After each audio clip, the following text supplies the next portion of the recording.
Calm down, iOS 26 hasn't ruined your iPhone. It will get better. Let's talk about that. How is it going, everybody? You're watching Then About Tech, and by now you have probably already updated your iPhone to iOS 26, right? And I know a lot of you guys are feeling their iPhones are slow. Sluggish, buggy, laggy, battery is draining a lot, it's just going down so fast, and a lot of you guys are thinking iOS 26 is just so bad, it's just ruining my iPhone experience completely, what should I do? And in this video I'm gonna explain you that it's not like that. This is completely normal and it will pass. Your iPhone will be back to normal, it'll be good again in just a few days. Let me explain.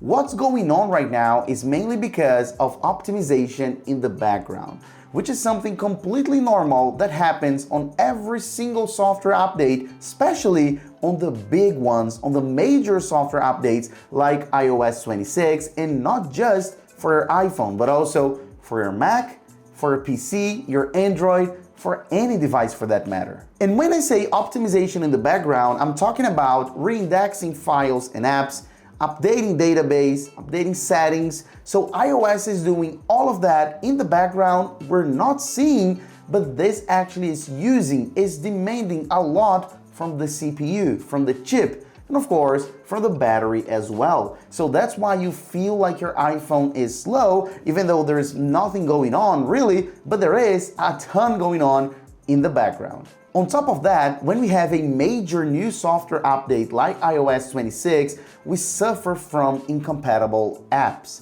And this doesn't really have to do with Apple, with iOS, but rather with third-party apps, like for example, Instagram or TikTok or WhatsApp or whatever. So applications from other developers. Since we have a major new software update, sometimes the apps aren't fully compatible with this new version just yet. And that's why they crash, they feel unresponsive, they feel slow, and also they demand more battery and more CPU performance because they're just not optimized to this new version. And of course, the battery will suffer on its own.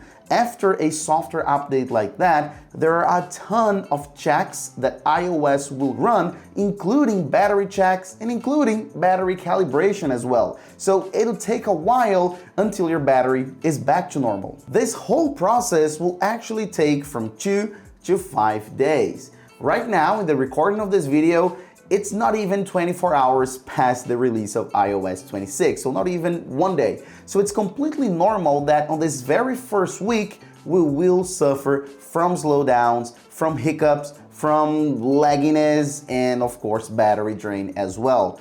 That's normal. But of course, there are actually a few things you can do. Number one, you can restart your iPhone. And when I say restart, I do mean turn off and turn back on. Of course, you won't lose any data or anything like that. And that on its own may help you out on these very first hours and days.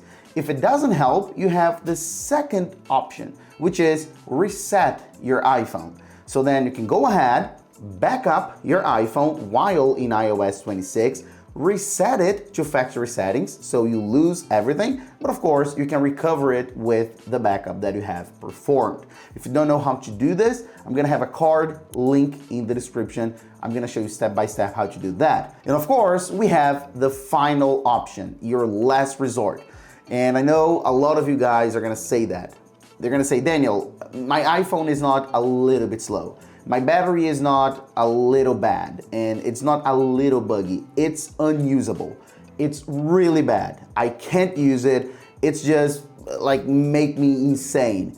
And if that's your case, if your iPhone is really bad with iOS 26, which could happen, especially if you have an older phone, my recommendation is to downgrade, and you have to do it right now because you still have time to downgrade from iOS 26 to iOS 18. But as I said, you have to do it fast because we'll only have a few more days until Apple closes that window. So we just have a few days to do that. So if you're feeling like iOS 26 really has ruined your iPhone, which again is a small percentage, but it could happen, go ahead and downgrade to iOS 18. I do have another video here on the channel. You can tap on this card or link in the description and you can go ahead and learn. It's all completely free, all right? So that's pretty much it. Everything you need to know about iOS 26 and what's going on right now. So thanks a lot for watching, and I'll see you in the next videos here, guys. Bye-bye.